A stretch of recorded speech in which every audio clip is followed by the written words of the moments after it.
বাংলাদেশের international tribunal নাকি সেটা শেখ হাসিনাকে মৃত্যুদণ্ডে দণ্ডিত করেছে। তো তুমি এইটাকে কতটা জাস্টিফাইড মনে করো অ্যাকর্ডিং টু ইউ? গণবিদ্রোহের ফলে তার নিজস্ব কৃতকর্মের সাজা, ক্ষমতাচ্যুত হওয়া এক ধরনের সাজা।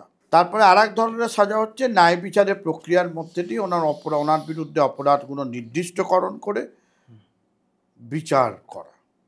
এইটা যেটা হয়েছে হাসিনাকে এবং স্বরাষ্ট্রমন্ত্রীকে এবং পুলিশের ডিজি, যিনি পরে রাজসাক্ষী, সেটা আন্তর্জাতিক মানদণ্ডের বিচারে একেবারে নিম্নমানের বিচার হয়েছে। এই অর্থে তাই এটা ন্যায় বিচার হয়নি। আর তুমি এখানে একটা আন্তর্জাতিক নাম দিচ্ছ ট্রাইব্যুনাল, কোনো আন্তর্জাতিক বিচারপতি নেই। তোমার গোলাম মুর্তজা মজুমদার থেকে শুরু করে যারাই আছেন সবই দেশীয়, ওটা একটা আন্তর্জাতিক মানদণ্ডে পৌঁছতে পারলে না। তুমি কোনো নিরপেক্ষ বিচারপতি অন্য দেশ থেকে এনে বিচার করছো না। যে সরকারে যারা এসছে তারাই বিচারপতি নিয়োগ করে দিয়েছে, তাদেরই নিয়োগ বিচারপতি দিয়ে তুমি বিচার চালাচ্ছ। হাসিনা দেশের বাইরে, আসাদুজ্জামান দেশের বাইরে, তারা উপস্থিত নেই, তারা তাদের নিজস্ব রাখতে পারছে না, বক্তব্য রাখতে পারছে না।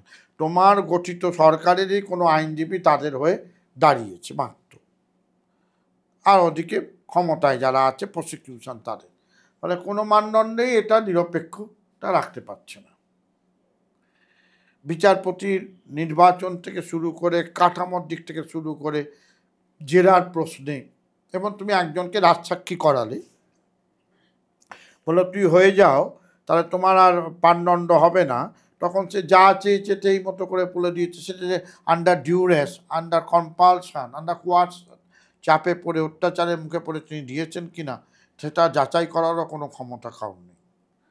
প্রথম আলো বলে কাগজ বেরোয় বাংলাদেশ থেকে, প্রথম আলোয় বাংলাদেশের কাগজে গতকালের এডিশনে আছে প্রধান বিচারপতি একদিনও কোর্টে আসেনি। যে কদিন বিচার হয়েছে 2 জন 40 জন, জানেন তো সিদ্ধান্ত হয়ে আছে, তো ফাঁসিটা দেবো, আমি সই করব, উনি একদিনও শুনতেও আসেনি। হয়তো ভিডিও শুনেছেন কিনা জানি না। গোলাম মুর্তজা মজুমদার বাড়িতেই ছিলেন, জাজমেন্টটাও বাড়িতে বসে লিখেছেন, কফি খেতে খেতে, সব হয়ে আছে তো ঠিক।